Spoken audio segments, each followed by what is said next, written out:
All right, guys, welcome back to the Middle American Outdoors Fireside Chats. This is episode 16 for us, and this week we are going to be diving into our preparation for the Nebraska Deer and Game Expo. And we've got this week's chat, and then next week's chat we'll be covering it before the expo.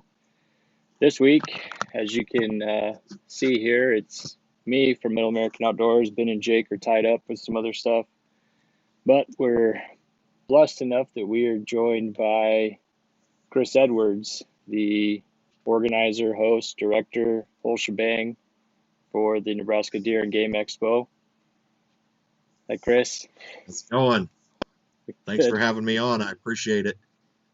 Absolutely. We're very blessed that you came on. We can get a little bit more in-depth look at the Deer and Game Expo, as I was unfortunately not there last year.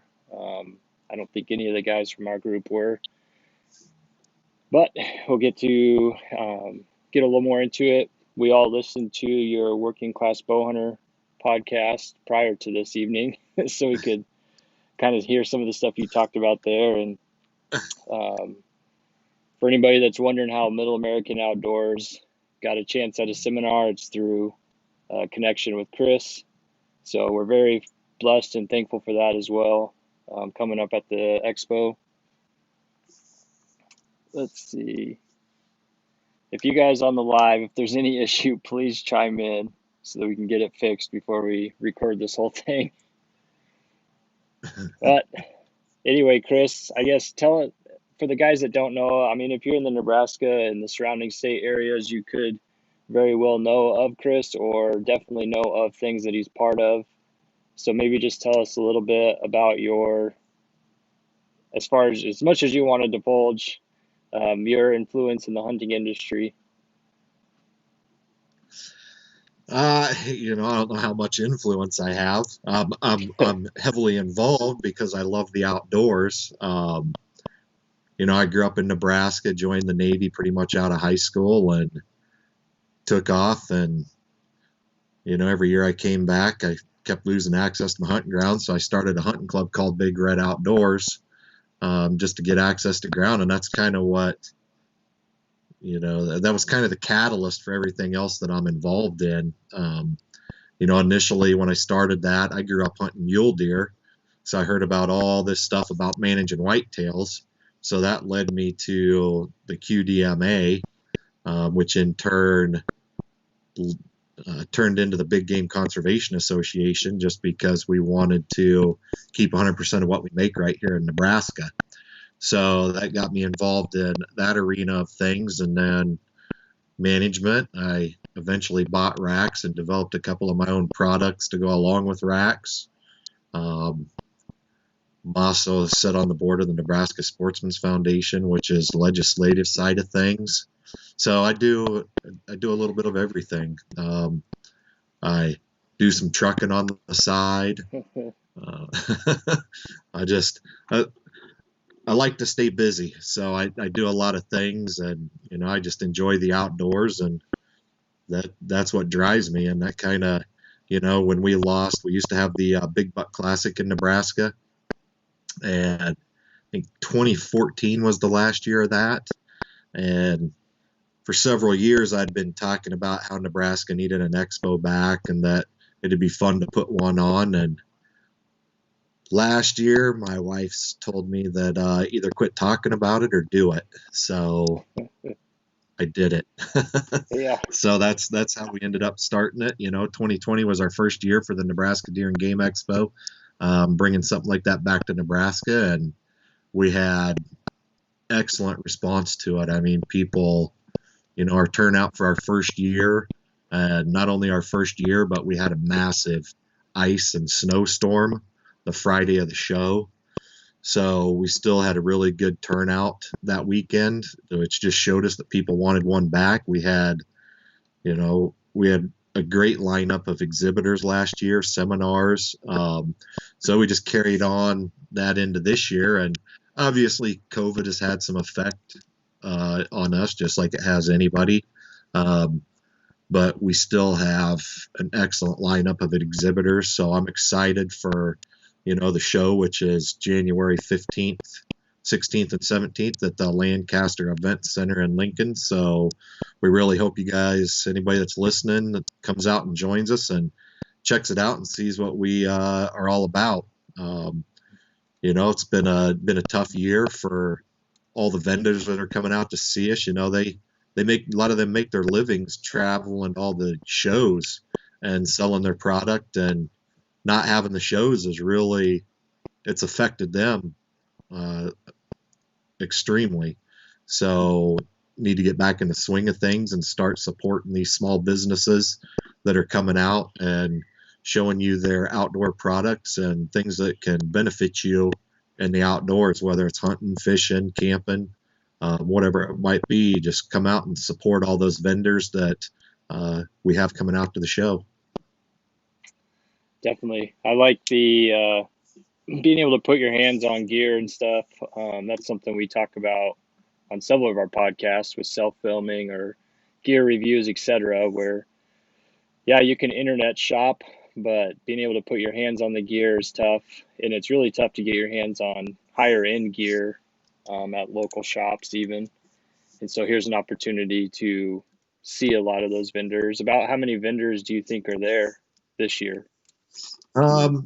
Right now we're sitting at about 120 vendors. So, we did lose a few this year. And, part of it's due to, like our ATV, UTV dealer that always come or that came this year and was planning on coming again in 2021. There's just zero inventory for ATVs and UTVs out there. So he's like, what am I going to come exhibit? I have nothing to bring to exhibit. So, and that's he usually takes he's a 20 by 60 space. And then, like some of our outfitters from like Idaho and Montana, they just financially, with none of the other shows going on, it's hard for them to, incur that expense of driving all the way down here for one show and making it pay. So we lost some of those, but they'll be back in 2022. They all loved the show and said, if it weren't for what's going on with other shows, we'd be there again. So we've got a great lineup. We're very happy with it, and we continue to get calls and emails. Even today, I'm getting calls and emails about booth space. So we'll continue to add. We really only have, I think, 4 10 by 10 booths left. So those will probably be filled up before the end of the week. Is that similar to last year, or is it bigger this year than last year? Or? We're probably pretty comparable. We gained quite a few. If we were in a normal year, we would, not this COVID stuff, we would probably have, because we lost all of our Africa and New Zealand and Canada outfitters because of border closings. So, we probably have another 20 exhibitors that would be with us. So we'd be bigger than this year. Wow. But, it's one of those difficult times. So, do you think, like I'd seen some buzz like on social medias and different stuff for hunting groups. People are pretty excited about the Nebraska Deer Game Expo because is it one of the first for the season even, and maybe one of the only in the country? Yeah. So we're going to be probably the first show as far as I know. And then there's only a couple others I know about that haven't been canceled as of yet, and that's the Iowa Deer Classic. I think there's one, the Wisconsin show, and I think the Ohio show, which are all back to back, starting the first weekend in March. As far as I know, those are all still going, but otherwise we're it. ATA was canceled, SHOT Show was canceled, SCI was canceled. So, there's just, there's nothing going on. I think people are looking to get out. Obviously, our vendors are looking to get their products out there. So, it's going to be a good show. We're doing a lot of advertising, getting the word out there, a lot of radio spots, TV. Of course, doing these podcasts helps greatly. That spreads the word. Just people that know about the show. If you can get on and just share it on Facebook with your friends, Instagram, wherever you're at, share away, and it just spreads the word even more. So, Oh, yeah. um, And I know it was kind of dicey at times on whether it would happen. Was there a lot of people that had to intervene and really come through to keep it going? shout out to the Lancaster Event Center and the folks out there. Stephanie, she really, it looked like we might not have the show with the new DHM that came out from Lincoln Health Department, and she went back to the health department and went to bat for us. And there's a lot of questions they asked, and we got that back to them. And uh, she gave me a call. That was like on a Friday, and then that was the Friday before Christmas, the week of Christmas. And then that Monday, she called me back in the afternoon and said, they're making an exception. You can have your show. So Yeah, it's awesome. that was, I was pretty excited about that and very thankful for her that she did that for us. I bet they're starving to get going too.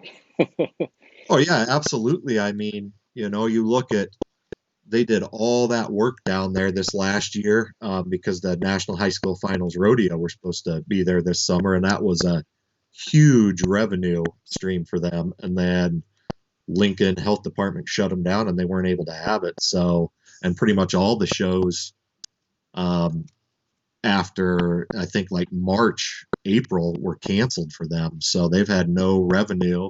They did get some COVID relief, some of that the grant money to help them keep their core employees going.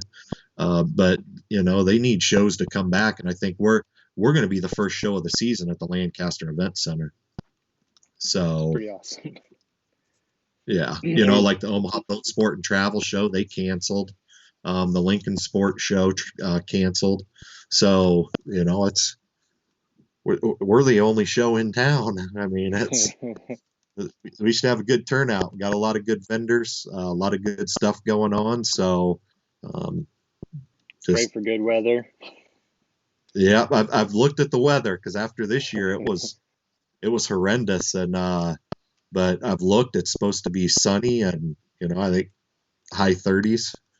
So Yeah. Not to get too far off of the script right away, but with the DHM stuff, I know you touched on the Working Class Bowhunter podcast some about just stuff that you have in place to make it as COVID respectful as possible. I don't know if you want to talk to some of that, like your aisle width and stuff that you had to present to them to where they oh accepted it. yeah, it wasn't for us. We didn't have to really make any changes because we already, that was some of the requirements, 10-foot aisle width. We already had that the way our floor plan was laid out. We didn't have to make any changes to any of that stuff because even before COVID, that's already how we were laid out. So, we're probably like on the 3D shoot, it'll be every other line. We'll be shooting. We won't have to, we won't be able to have every line. Um, it's just we'll be adhering. There'll be, masks are required Okay. per Lancaster Event Center guidance. Social distancing is, always recommended. Yeah. So With masks being required, does the event center offering masks or people need to bring them? uh, we highly recommend that you bring your own masks. We will be providing some, but bring your own. We'll only have so many, so we don't want to run out. And But there's what capacity restriction is how much? Did they put I on don't remember. I think it's 50%. So, which is still, I mean, that's thousands of people. I mean, I Yeah, think so. I mean, we'll still be able to pump plenty of people through the event center each day. you don't So anticipate nothing to any worry like, about coming out, not getting in. They are, yeah, they are trying to do timed entry with online sales, just so you don't have the mass gatherings at like opening times. But if don't fret if you don't buy your ticket online and you're just showing up at the event center, you will be able to buy your ticket and come in right there. They're not going to be making anybody wait. perfect. So diving into some of the, I guess, finer details. What's the dates, location, times again? I'm showing the web page in the We'll be background. doing January 15th, 16th, and 17th, which is Friday, Saturday, Sunday next week. And on Friday, the show times are 3 to 9 p.m. Saturday will be 9 a.m. to 7 p.m. And Sunday will be 10 a.m. to 4 p.m. Perfect. So, And then you guys can see I've got the page up on the live, the Nebraska Deer and Game Expo.com if you're looking for the information, etc. What about admission? um, so it's $12 to get in. For adults, what is it?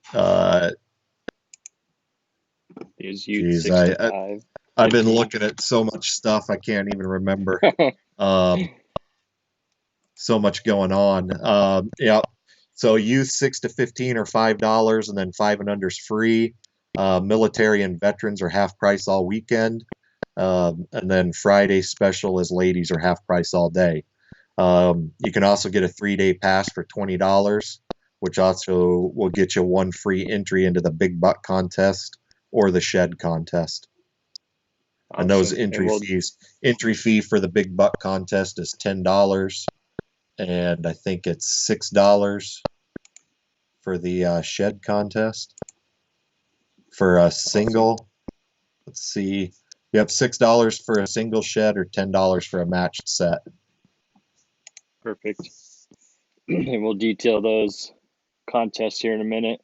For everybody that's on the live, there's quite a few people. If you guys have any specific questions on the expo or questions for Chris, just throw them up there. Obviously, I try to turn around and look at it quite a bit so we don't miss anybody. And you kind of talked about what brought it back. And I was going to mention, you said that your wife told you to either stop talking about it or get it done. And I think, Yep. that's probably no small pill for her to swallow either, because I know I was at Big Game Conservation Association and she's heavily involved in the process as well. So it's not Yep. just telling me to go do it, it's also taking on quite a bit of burden for herself, and she'll be there working this at the event. Yep, she comes down and she works the show office, so she'll be checking in all the exhibitors, um, and managing the show office all weekend. I couldn't do what I do without her support, and I appreciate it. So, Definitely. And not just, like I said, not just the freedom to go do it, but oh, she definitely not takes just on the quite a bit of expo; it's burden. everything I do. Yeah. So,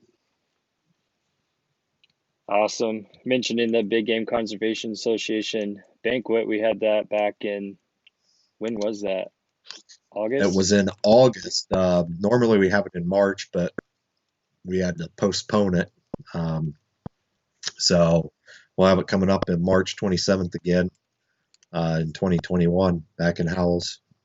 Yeah. Even That's that for back our, in August, I mean, that was a definite show of determination and willpower to get something going for the outdoorsmen and women. yep. I mean, we have our Howells banquet is phenomenal. It just shows you the outdoor community, rural Nebraska, just Nebraska in general.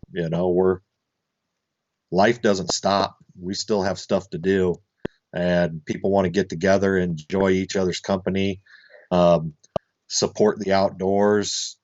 just be involved, do stuff. And they love the outdoors, and, they want to support things like this, whether it's, a fundraising banquet, the expo. I think outdoorsmen are they're a whole different breed. Um, Yeah. so, There's definitely a lot of people chomping at the bit for this expo, yep, for sure. especially with deer season winding down. Do you try to time it so you're right at the end of it? Yeah, I mean, I don't want to be in any seasons with the expo.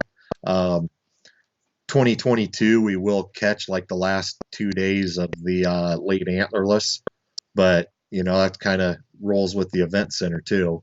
We always have the third weekend in January, so that's kind of how that works. And we'll have that locked up moving forward.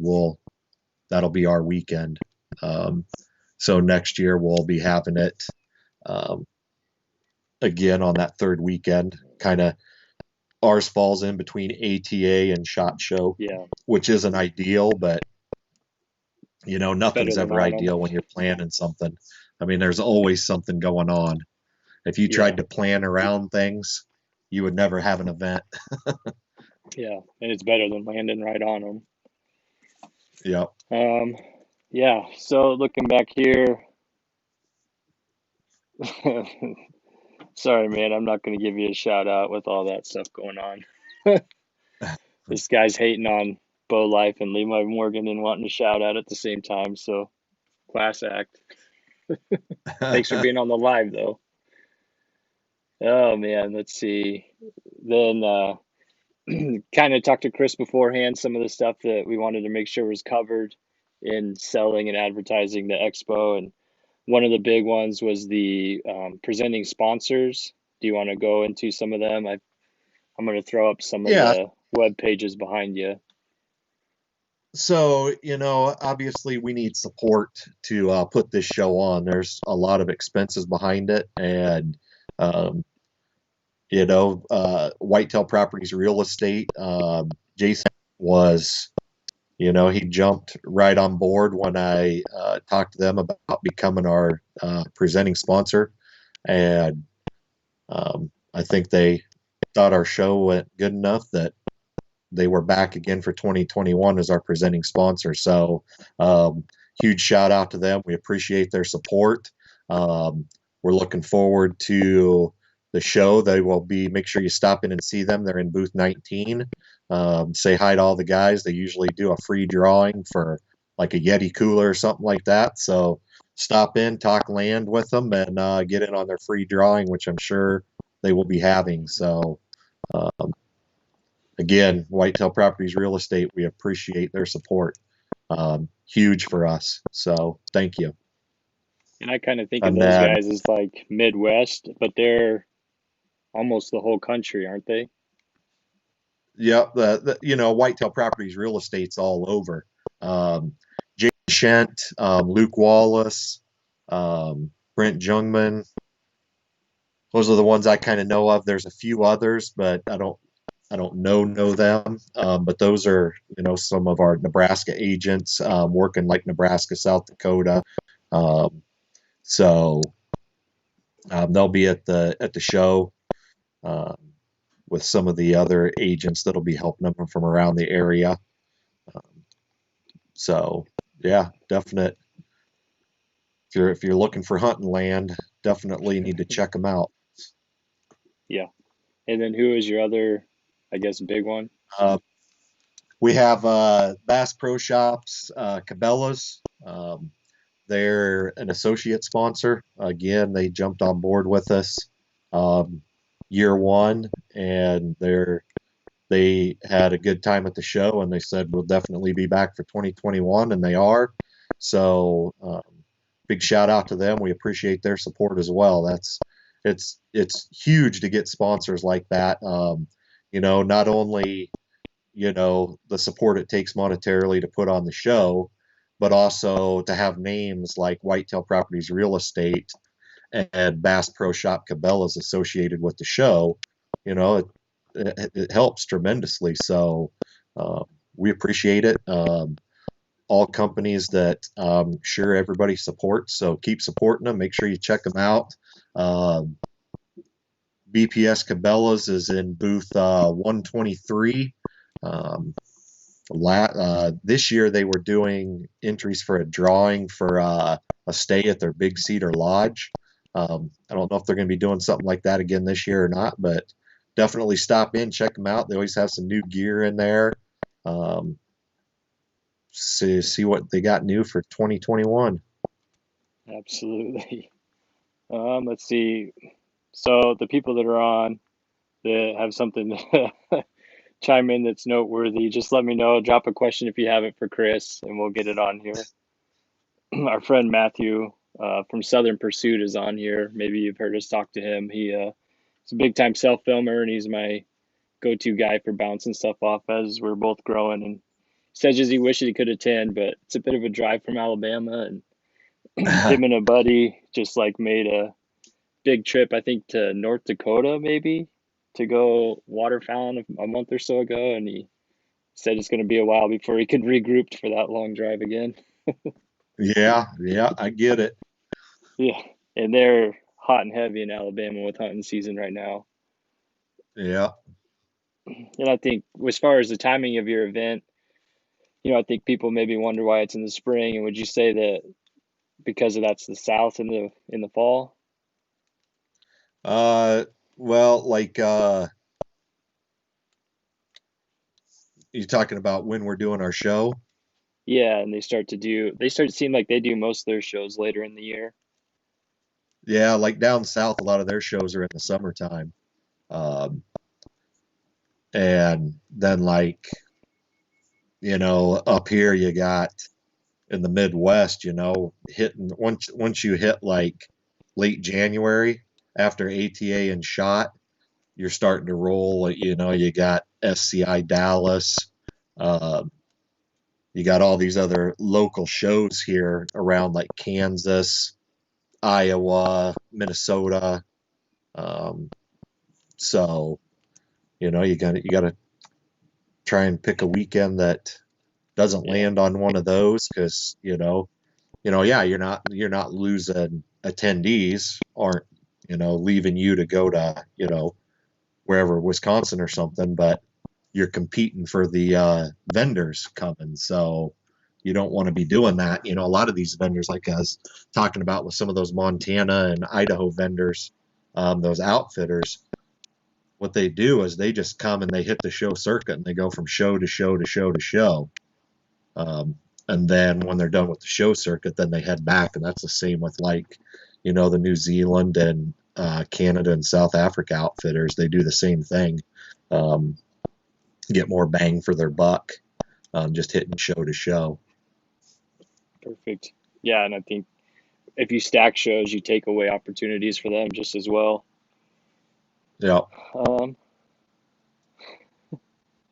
And you'll have to go back and read the comments on YouTube later. Looks like we got a new fan.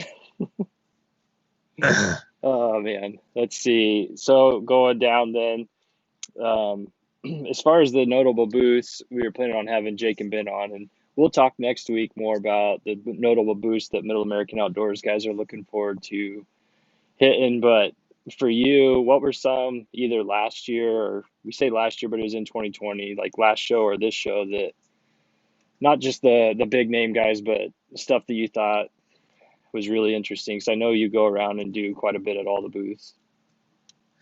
Oh, I mean, it's to try and pinpoint on it, Yeah, I you don't want can't to say piss I off really had an 150 booths. opportunity to really look at what they had. It was, yeah, I went around and I talked to each of them personally, or I tried to get around to everybody.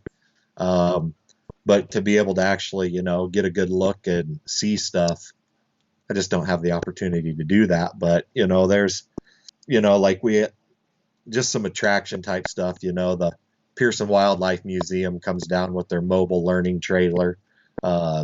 with, some taxidermy and educational type stuff in it. That's always a big attraction for, families and kids to go through. Always very interesting. I've seen it around at several other places. Um, uh, it's I Yeah. don't know. There's a lot of them. You got Crazy Daisy's popcorn. They have some good popcorn. Get your eats on. But That's the good stuff. we have a lot of blind dealers. There's outfitters there. We do have some South African outfitters that will be there. Taxidermists. A lot. Geez, yeah. There's a lot of different stuff there. Archery, accessory stuff. Um, there's just big game supplements, deer feed, mineral, things like that. Obviously, Big Red Outdoors is there with a booth. Just there's just a variety of stuff there, all kinds of different variety of stuff. This year we're going to have antler jewelry exhibitor there, so lot of great exhibitors. To try and pinpoint any one is tough. Yeah. Well, you listed off a lot of really cool stuff that maybe wouldn't have popped right to the mind to expect there. While you're on, do you want to plug Big Red Outdoors? I know there's quite a few people on here that are from the Nebraska region. Yeah, sure, why not? I mean, like I said, the catalyst for getting me into all this was Big Red Outdoors. Like I said, I joined the Navy pretty much out of high school. I had all kinds of mule deer ground growing up to hunt. And, seemed like every year I came back on leave, I just kept losing more and more access. And then when I came back here for my retirement tour and moved to the eastern part of the state, it was tough. I got permission on private ground. I did the door knocking stuff, and just seemed like it was, if you got permission, they let other people hunt too, which is no big deal. But I would never see anybody out there any other time of the season, and then I'd be in my tree stand and early, ready, set up for the deer to come through, and half hour after sunup, here'd come somebody strolling in, smoking a cigarette. And I just got tired of it. And I said, there's got to be more guys like me out there that are just looking for good quality, safe places to hunt, to enjoy their hunt and not worry about it getting ruined. And so I started Big Red Outdoors as a hunting club opportunity. So I lease the ground, and then I sell annual memberships into the club. And annual membership gets you access to all the ground we lease, which is currently a little over 6,500 acres. We use an online reservation system. So we limit our membership based on how much ground we have leased. And currently we're limited to 55 members. And I think we're at 49 or 50 members right now. So a big push for membership to fill those open memberships at the expo. We will be offering some show savings, so you'll definitely want to stop by booth 79, I believe it is, that Big Red Outdoors will be in. I will not be at that booth. I've got some great members that have been with me for years and years and years. I say years and years and years. I started the club in 2009, and a lot of my members have been with me, since the beginning. And I'd say the biggest share have been with me for over 5 years. So that, says a lot about our club. It's not for everybody what we do, but it's for a lot of people. So if you're interested, you're looking for places to hunt, definitely check us out. Come see Big Red Outdoors members in booth 79 and learn more about what we're about. Absolutely. People that watch our filming know that I hunt Big Red Outdoors property. This is my first year on it. I hunt a heavy mix of public, and I'm similar to Chris. Like, came from western Nebraska, where even the public land opportunities were immense. And now in eastern Nebraska, they're just spotted, and it gets really tough. But but for the first few years of filming, it was all public. And this year I got some opportunity on Big Red Outdoors property. And I never once had an issue with being able to get on a property, especially as a primary bow hunter.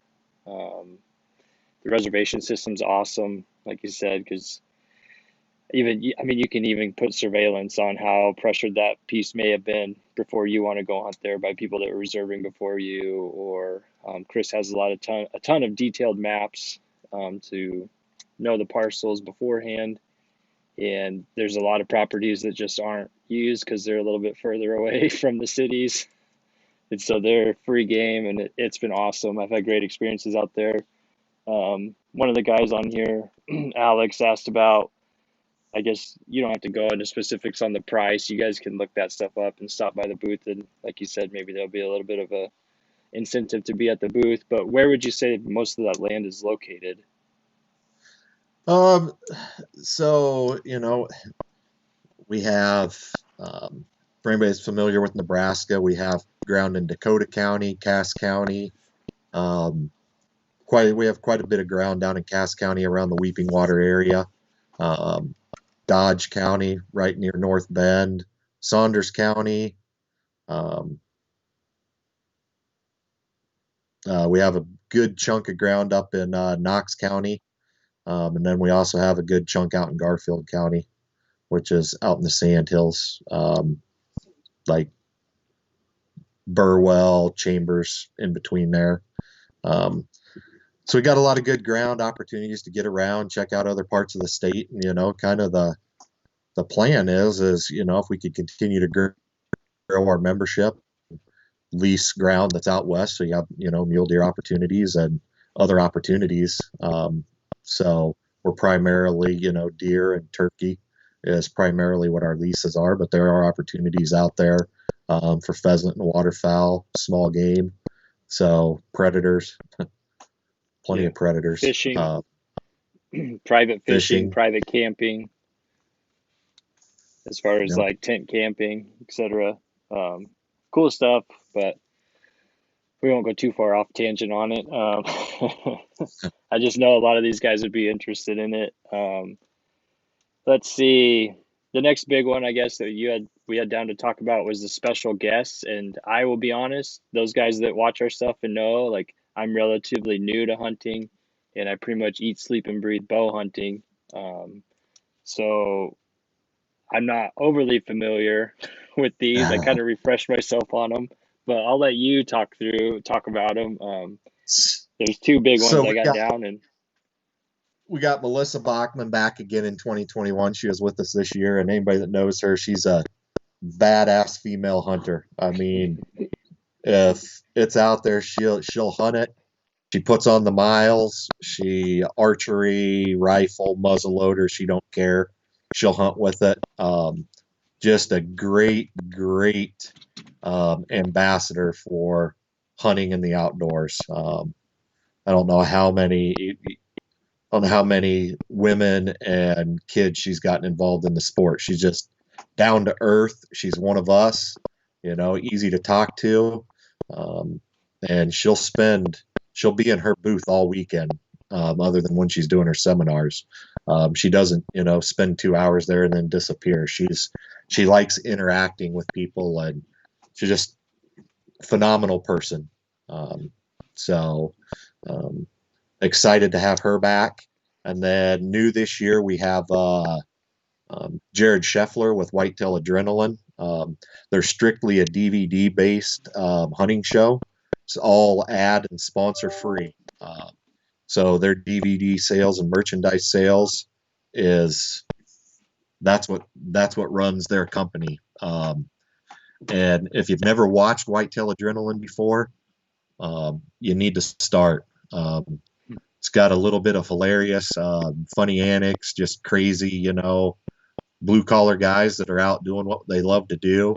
But I mean, if you want to learn about spot and stock whitetail hunting, or just whitetail hunting in general, Jared he's the guy.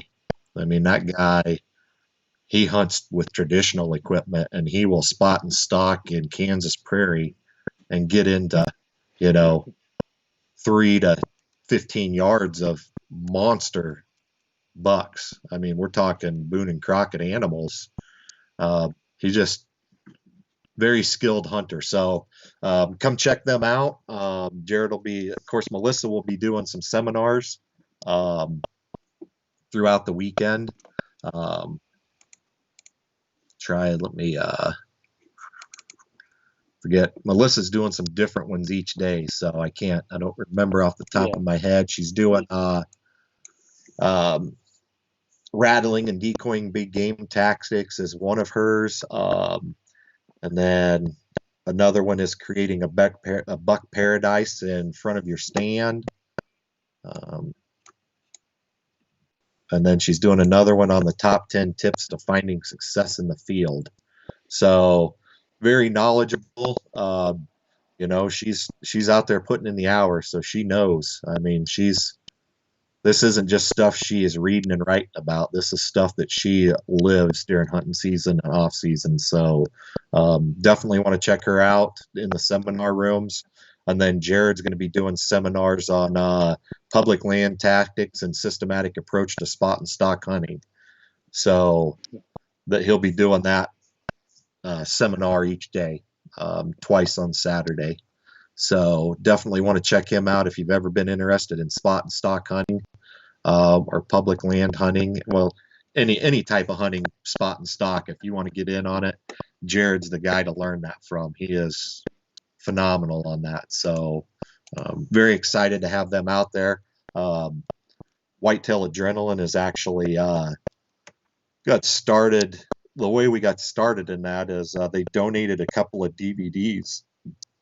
Our first year of the Big Game Conservation Association, first year we had our banquet, they donated some DVDs, and one of our other members, one of the other Big Red Outdoors members, picked those up. I think they were on the silent auction or something, and brought them to deer camp that we have in Knox County every year. A bunch of same group of guys gets together with our families up at Knox County for deer camp every year, and we started watching those up at deer camp, and now we own all of them. So I'll be buying the new DVDs at the expo from him. So it's definitely got some good seminars going. We got those guys coming, and then as you talked about earlier, we got you guys at Middle American Outdoors. I think you can be doing the seminar. I don't know if Ben and Jake will be helping you out at all, but on self-filming the equipment and tactics for it. So that'll be a good seminar. As you said earlier, I know you through Big Red and Rax, so I just thought that would be a really good seminar for anybody that has been interested in filming themselves or self-filming or getting into filming. And I like to help out guys I know, and you guys you guys are local and help you out, and you help us out, and that's what it's all about. I think it's people lose sight of that. It's helping each other out and doing good things. And the seminar you're going to be doing is, I think, spot on for a lot of people that want to get into it. So definitely need to come out and check out our special guests, our seminars, and everything else that's going on. Yeah. For the guys that are intimidated. Sorry, I like to talk. No. Take the floor, man. They hear enough of my voice on this channel and videos and everything else. Let's see. As far as the seminar, we'll go through a few of the other ones too, but as far as what we're doing, man, for those guys that are intimidated about starting self-filming, imagine being me talking about it in front of some of the big timers.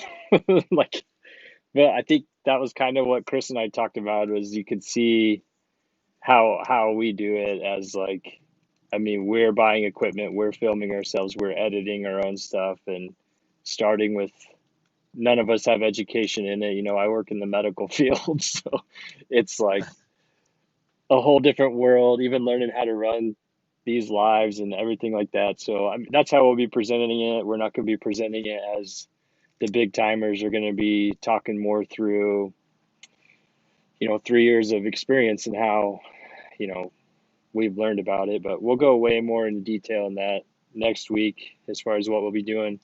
Ben and Jake will be involved. We'll be bringing all of our gear from 3 years worth of stuff that we've used and kept, and all three of us use different levels of cameras and gear, and we plan to have it all on display during the seminar to show it when we're talking, and then we'll move it right back over to our booth so people can come put their hands on it, and we'll obviously keep somebody at the booth all the time. Right. I would hope you could trust the outdoors community pretty well, but we'll have somebody at the booth all the time anyway, because we anticipate getting the opportunity to talk to a lot of people, to the Middle American people, fans that are on here on the live, like Alex is talking about, hopefully being able to be there. We plan to see those guys there, etc. But yeah, we're thankful for the opportunity. We jumped on it. It's super nerve-wracking and whatnot, but it'll be fun. Yeah.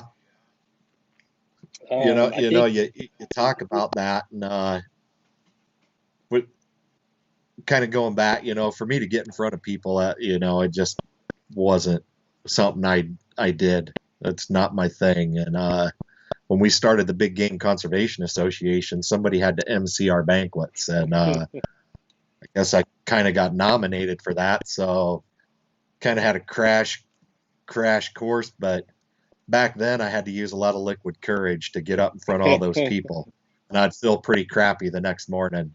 Now it doesn't bother me one bit. I love talking to people and talking about my passion, so it's easy now, to get out there and walk around and talk to people and MC at banquets. I enjoy that stuff now.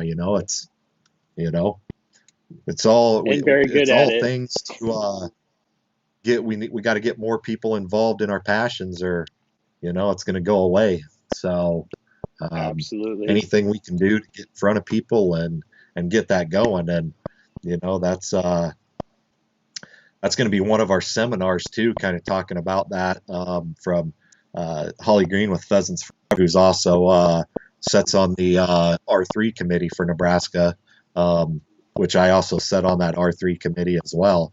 And what that is recruiting, retention, and reactivation in the hunting and shooting sports, and how what that means to Nebraska and across the U.S. It's people kind of seem to think we don't need any more hunters out there, especially in Nebraska, when we have limited public access. So getting more hunters involved and into it, that's Pittman Robertson dollars, which is all the excise taxes on hunting, fishing, outdoor gear. And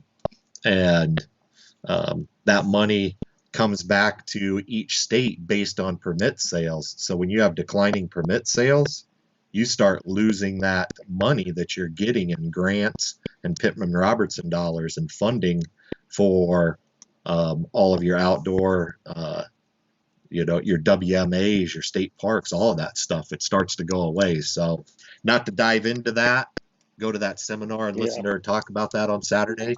But it's important, and again, like I said, I sat on the committee for that. So obviously I've got a passion and I know a lot about that, but we'll let her talk about that stuff and not dive down into a rabbit hole on that in this podcast. Another day. Yep. And then, kind of going right along with that, we've got Eric Stain with Nebraska Fur Harvesters that's going to be doing some seminars on how to get started trapping, which is trapping's a dying art. Fur prices aren't really, fur's not really worth anything. So, people aren't getting into it. It's not trapping's work. So, but it's fun work. It's a lot of fun to trap. So definitely, if you've ever been interested in trapping, get out and check out that seminar with Eric and the Nebraska Fur Harvesters. We're also going to have, I don't know if anybody who all's heard of Roger Sigler, but he's the original antler dog guy. He started the whole antler dog craze. He's from Missouri, So he's going to be bringing some of his dogs up and doing some seminars on shed hunting with his antler dogs. So I think that's. And it looked like the list of seminars had grown since I looked at it a little while ago. Yeah, we actually we had one seminar room to start, and we decided to use our awards presentation area as another seminar area, just because we had a lot of other people that we with good seminar topics, and we want to get that information out to our attendees. That's all great info. So come out each day and check out all the seminars with Matt and Middle American, Jared, Melissa, Antler Dogs. Yeah, I think I counted like 9 different seminars throughout the 3 days. 9 different topics. Several of them are presented multiple times, but 9 different topics in there. It's pretty exciting. As far as comments, this guy, John Slaga, that you might know, I don't know that's how you say his name. Yep, John Slaga. He says, he's actually, go ahead. I was going to say he's a Big Red Outdoors member. He's been a member for 2 years now, I think. Took him a long time to become a member, and he's been very successful since he became a member, so I don't see him going anywhere. He's one of our founding members with the Big Game Conservation Association, heavily involved there. Always a guy you can count on when you need something. If you ask him, he's right there, so great guy. Yeah, he says you just need a Colorado bulldog. Yeah, that's one of the drinks I like to have. If anybody's heard of Colorado Bulldogs, we're not talking about. I don't drink a lot of them. I just I drink 1 or 2 every banquet just to. I don't drink pop anymore, or soda, depending on what part of the country you're from. But we're from Nebraska, so we call it pop.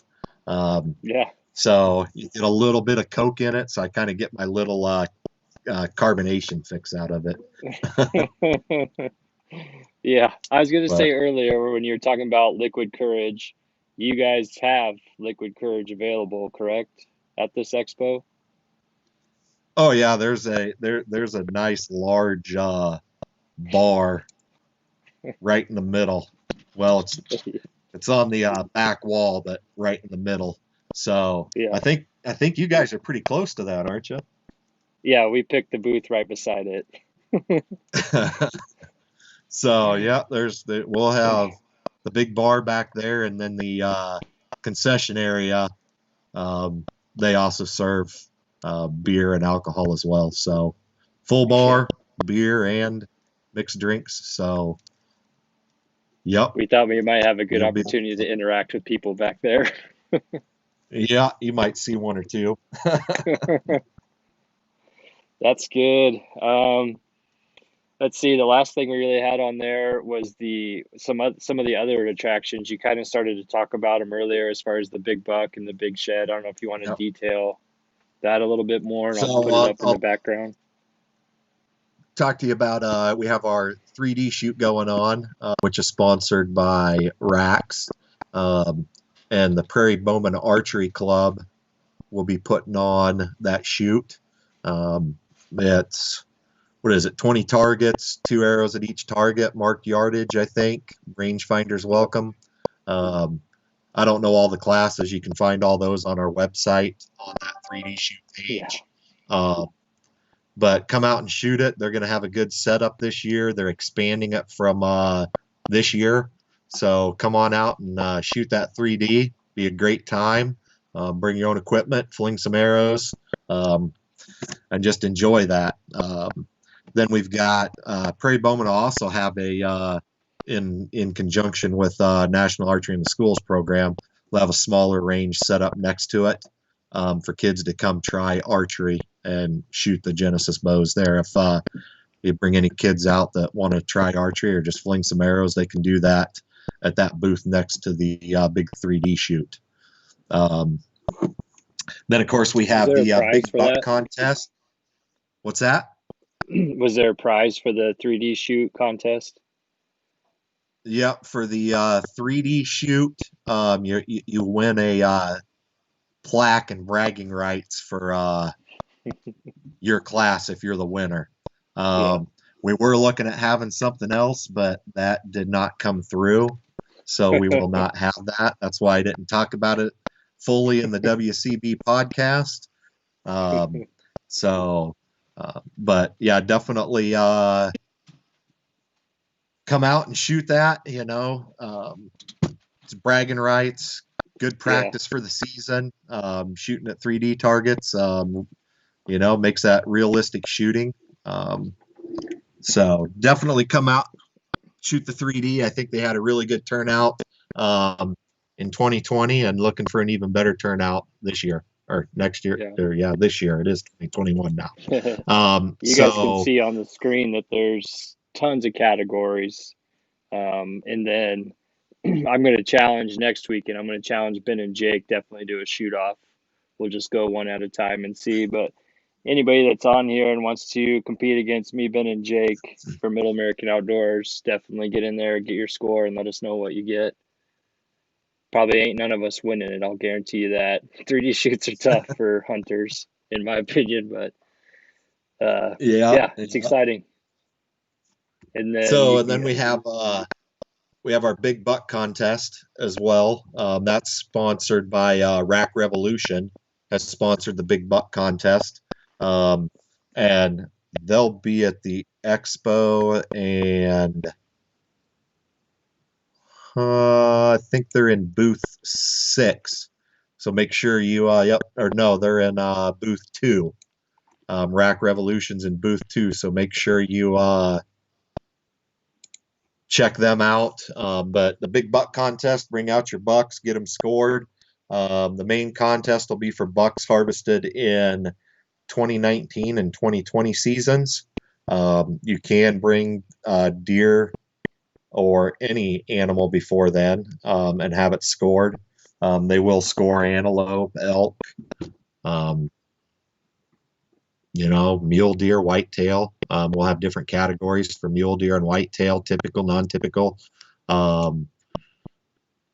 Female categories, youth categories, and then there's historical categories, which would be anything outside of the 2019-2020 seasons.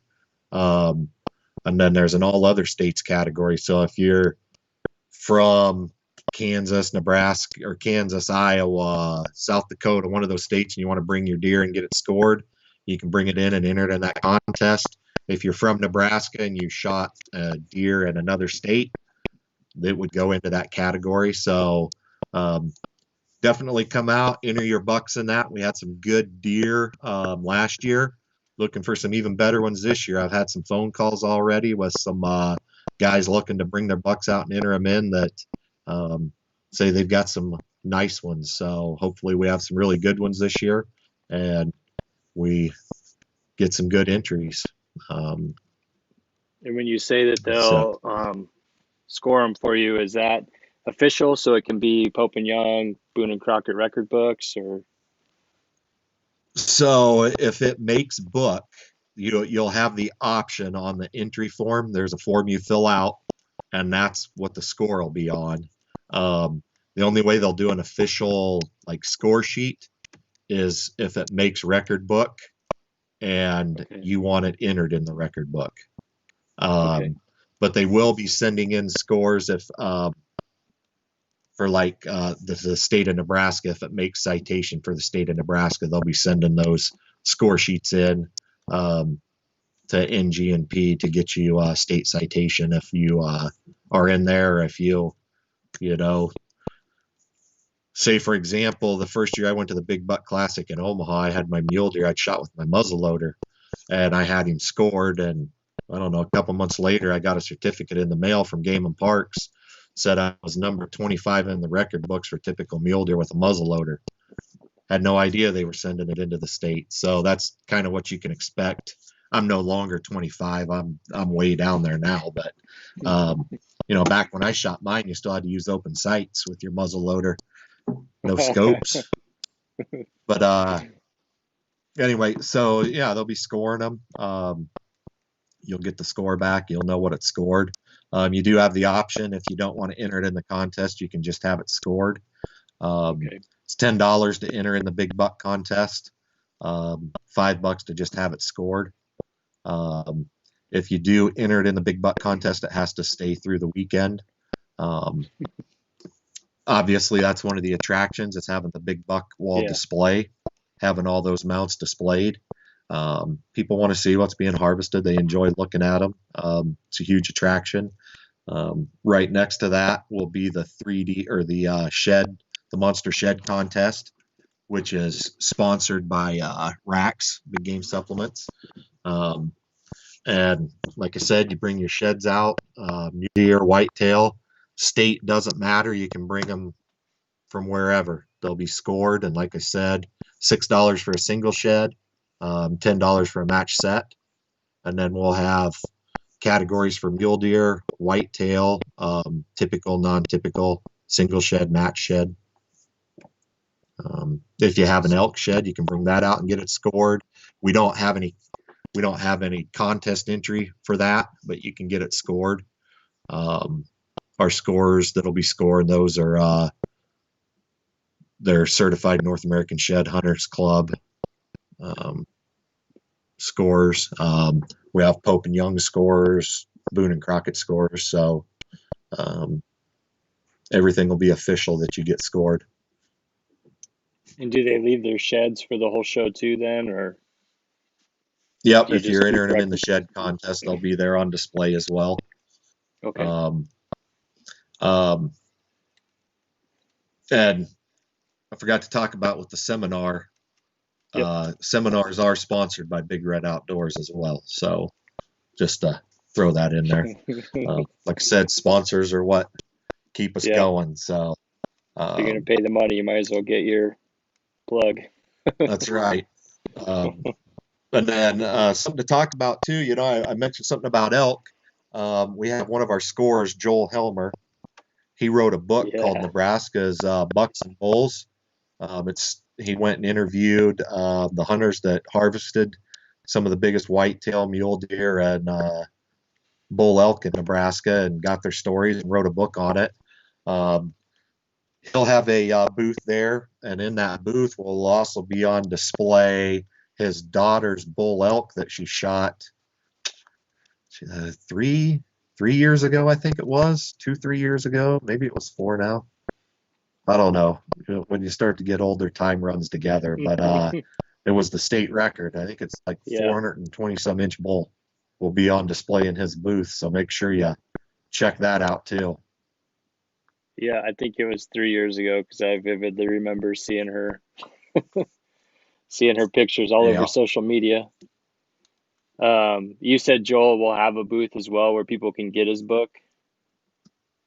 Yep, he'll have his book there. He'll be selling it. He'll also be signing it if you want it signed. And what is he? He's in booth number 12. Joel will be in booth 12. Yeah, awesome. That would be cool to see. I remember seeing pictures of it. A buddy of mine had just shot one maybe the year before in western Nebraska when we still lived out there, and it was like 387 non-typical, and it was like two or three non-typical in the state at the time, and then it was like I said, like 380, mid 380s, and it's just stupid. And then a year later, it's a nice Joel's daughter shot the 400 some bull. It was just like, holy smokes. Yeah. But I know you went into detail with the working class bow hunter guys on all the secret treasures of Nebraska, but stuff that people just don't realize. Yeah, they just don't get what Nebraska has to offer. So, you know, it's definitely a lot for lot. You, like conflict for you with the R3, all the involvement on the conservation side, and we need those people coming in and hunting, but at the same time, as a hunter, yeah, it's And it's we just we've got a lot of hunters. What we need is we need more people getting involved, and everybody always automatically thinks youth, um, Yeah. which youth are great. We got to get youth involved, but what youth do not have control of what? What they do. Their time Yeah. and money, right? Yeah. So, um, we need to get people like you and I. You're a late bloomer hunter. It's guys Yeah. like you that we need to get involved. Take that neighbor you have that maybe doesn't hunt but is interested. Take them out with you sometime, and you might just light a fire, and now you've got a new hunter that's in Yeah. turn going to get their kids involved in hunting, and then those kids are hunters for later on. But it's getting those absentee hunters, like the ones that have they've gone off to college and started a career, and they've kind of fallen off of hunting, getting them back involved, getting new hunters involved. So it's important. Yeah. People don't realize how important it is, but it's extremely important.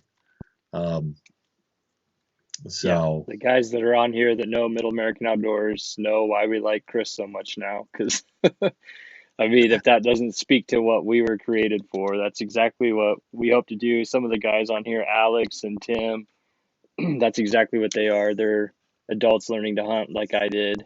And that's how we got hooked up with these guys. We love doing it. Ben and Jake are lifelong hunters, and they bring the expertise to the group. But I mean, hey, it's spot on. We affiliate with R3. We kind of talk with them sometime as well because it's right up our alley with bringing people in and making them feel safe to learn. Because yeah, I mean, it's tough to learn as an adult because social yep. media can be pretty There's rough. social media and all this tech stuff is great, but it's also been, I think, a little harmful to our sport. New hunters come on, and there's so much shaming on social media now that it's, yeah, okay, so you want to shoot big bucks, that's great, nobody has a problem with that, but you got to be happy for the guy that's Yeah, wants to go out and shoot whatever. That's their yeah, choice. They paid for their permit. Be excited for them. Be excited that they're involved in supporting the sport, and keep it. You know, I don't know. There's just a lot of shaming going on out there, and it bothers me. I hate to go to a lot of the Facebook groups for hunting. It's just you get on yeah, there and you're just like, good Lord, why? You just probably ruined that new hunter, yeah, So, um, that if there's one thing I can encourage you to do, if you're a hunter out there and you're a trophy hunter, you're hunting those big bucks and that's all you want to shoot, and you're managing your population, that's awesome. Kudos to you. I'm one of those guys. I've shot enough deer. I'm looking for something specific, but I don't fault anybody else for going out and shooting what makes them happy. If yeah, if that deer makes you happy, go shoot it. Don't yeah, bash somebody just because you don't think it meets your standards. yeah. And you didn't come out the chute shooting big bucks, like especially with the bow. Yep. Jake spoke to that one time how as a younger guy he kind of went through a phase where it was big bucks or bust, and he's come to realize now that he lost a lot of opportunity to learn how to shoot a big buck on passing on Yep. smaller opportunities, and now maybe you get that big buck opportunity and you don't realize what you can get away with, any of those things, and then you blow those opportunities. So Yep. like Chris said, I mean, if it's legal, we always talk about it. I mean, we've had the buck shaming episode, we've had all those episodes, and we preach to it all the time that if it's legal and ethical is gray, a 60-yard shot for somebody may be much more ethical than it is for another guy. So just because it's a 60-yard shot doesn't Right. mean it's not ethical. Maybe that Yep. guy practices 150 yards and 60 is money in the bank for him, but legal and ethical and makes you happy. That's what Definitely all about. Exactly. And I don't, Um, you know, I've always talked about this with a few people, and you know, I've I do it with my son. You know, is everybody thinks you have to shoot a buck. Oh, to get a kid involved and keep them excited, they got to shoot a buck. Well, no, they don't. If you educate them on why it's important to shoot does and the excitement, and you're excited about that, they're going to be excited about it. They don't know any better. They learn from you. Yes, they may have friends in there, but guess what? Their friend may only shoot one deer a year, and they're able to go out and shoot 5 or 6 deer because they can shoot all the does they want you know, you buy permits. I mean, they're yeah, never sold out of permits for antlerless deer. yeah, So, you know, and that's just what I've pushed to my son is, you know, taking does is part of managing a good herd. You can't just shoot bucks and not shoot does. And he'll be 10 this year, and his goal is to shoot his first deer with his bow. And he said, "I don't care what it is, Dad. If it comes by close enough, I'm shooting it." I said, "Hey, I don't care. yeah, Doe, fawn, spike. If it's within range, knock yourself out." yeah. So I think uh, you got we to get them plugged excited, and recently. Yeah, yep, we plugged recently, and I don't know if you've watched the video or not, but Ben, Ben does a lot of work with veterans at Veterans Creed Outdoors in Iowa, and he hosted a veteran that we had met through Middle American Outdoors for a bow hunt, and he got a nice buck in Iowa, and then he took his young son back for a doe hunt during first or second shotgun. I can't remember now, but it was during one of the shotgun seasons, and man, that kid killed a doe, his first deer ever, and it was just awesome because it was everything that you just described. It wasn't just that his son was happy to kill a deer. You could tell that his dad had taught him how. I mean, just like a week before, his dad had taken him bow hunting, and he took a doe with his bow, and then he took his son right after that to kill another doe with a shotgun. And that kid was floored, and definitely not just because he killed a deer, is because you could tell his dad had taught him like this is important too. It's important to what we do, and you guys didn't want to get yep, into it. The best probably I've ever heard explained is the Drurys over in Iowa talk about deer management and how too many fish in a pond, the bass can't grow. And so you get too many deer there, you're never going to have big bucks because of the social stress. And the does add to that yep, stress, like just the general deer population. And then you get into CWD and EHD and how it's just like the virus with coronavirus. If we're all in a tight place, it's going yep, to spread. But if the numbers are reduced and spread out, like they should be managed. And that's why game and parks, I mean, that's what they're important for. They determine how many buck tags should be sold, how many doe permits should be out there to try to balance and all that stuff. So very cool. Yeah. Um, yep. let's see. Any questions?